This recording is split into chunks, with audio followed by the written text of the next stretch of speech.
m'appelle Claire Duchesne, je suis chercheuse au DULBEA et plutôt que de vous parler des résultats d'une recherche, je vais vous parler d'un projet qui est en cours, qui porte sur la dette sociale du télétravail à Bruxelles.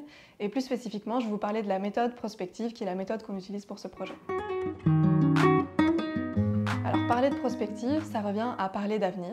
Et il y a plusieurs façons pour aborder le futur, aborder l'avenir. On peut penser par exemple aux pratiques de divination, à l'astrologie. Il y a aussi la prévision, on peut penser aux prévisions météorologiques, aux prévisions économiques. Et à côté de ça, il y a la prospective. Alors la prospective, elle est souvent confondue avec la prévision, alors que ce sont deux choses assez différentes. La prospective, ça a été créé justement en réponse aux limites de la prévision après la Seconde Guerre mondiale. Donc pour donner une définition, la prospective, c'est une démarche de recherche et d'intelligence collective qui vise à éclairer l'action présente à la lumière des futurs possibles. Donc ce qui est important ici, c'est que quand on parle de prospective, l'avenir il est ouvert. On ne part pas de l'idée que l'avenir est déjà écrit, mais plutôt qu'il peut aller dans différentes directions et qu'on essaie d'explorer justement ces différentes directions. Ce qui est important de dire aussi, c'est que la prospective, ce n'est pas une science en tant que telle.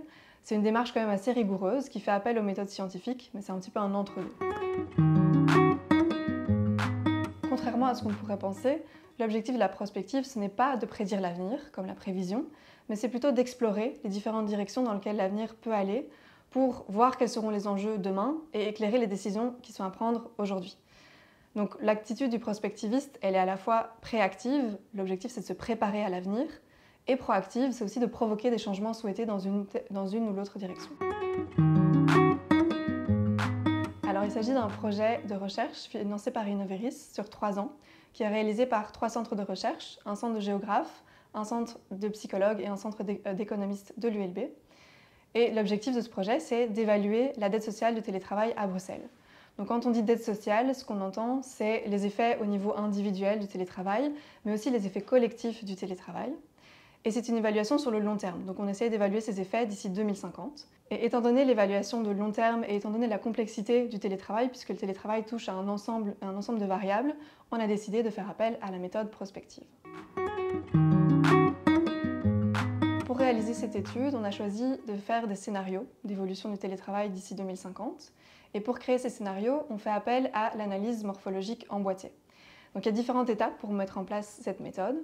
La première étape qu'on a mise en place, c'est de créer la liste des variables qui nous intéressent. Donc on avait une longue liste de variables qui touchent au télétravail, qu'on a ensuite réduite pour avoir environ 30 variables, qu'on a regroupées par thématique. Donc on a différentes thématiques. Il y a les variables qui touchent à la mobilité, les variables qui touchent à l'emploi, les variables qui touchent aux finances publiques, par exemple.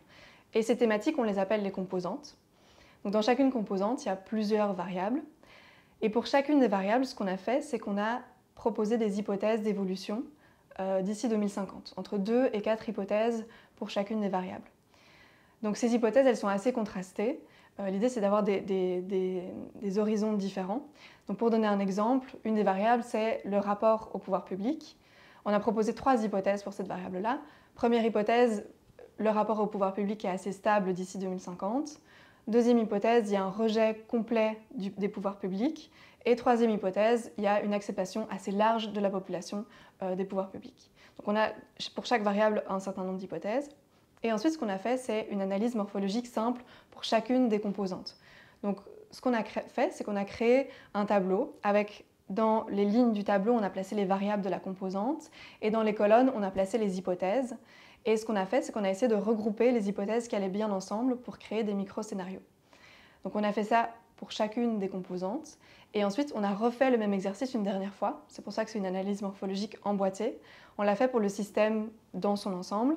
Donc on a recréé le tableau. Mais cette fois-ci, on n'a plus les variables sur les lignes, on a les composantes. Et ce ne sont plus les hypothèses, mais ce sont les micro-scénarios qui deviennent les hypothèses. Et donc on a relié entre eux les micro-scénarios qui allaient bien ensemble et qui racontaient une histoire cohérente. Et ça nous a permis d'obtenir les macro-scénarios, c'est-à-dire nos scénarios finaux. Donc on a 4 macro-scénarios pour le système télétravail. Et donc maintenant, les étapes qui nous restent à faire, c'est premièrement d'évaluer la dette sociale dans chacun de ces scénarios, et ensuite d'identifier les leviers que les pouvoirs publics ont pour faire en sorte que tel scénario se réalise, ou au contraire d'éviter qu'un autre scénario se réalise, puisque l'objectif, l'ambition de ce projet, c'est de donner des outils aux pouvoirs publics pour pouvoir orienter les décisions. Maintenant, si vous voulez avoir les résultats de cette étude, rendez-vous dans 1 an et demi.